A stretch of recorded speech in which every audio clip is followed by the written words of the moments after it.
اشترك بالقناة وفعل زر الجرس ليصلك كل جديد.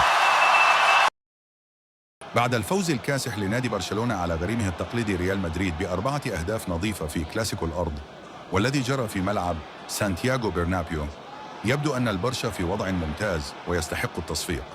انتهى الشوط الأول من المباراة بدون أهداف قبل أن يسجل النجم البولندي روبرت ليفاندوفسكي الهدف في الدقائق 54 و56 ببراعة، ليسجل بعدها كيليان مبابي هدفين لريال مدريد، إلا أنه تم إلغاؤهما بداعي التسلل، وواصل برشلونة زحفه نحو الفوز، حيث سجل يامال الهدف الثالث في الدقيقة 77 ورافينيا الهدف الرابع في الدقيقة 84 ليتغلبوا ببراعة على الفريق الملكي في أرضه.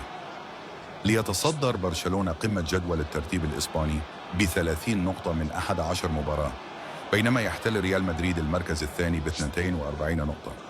فرق المسافة بين الفريقين يعتبر 6 نقاط، مما يضع برشلونة في موقع مميز في سباق الدوري هذا الموسم.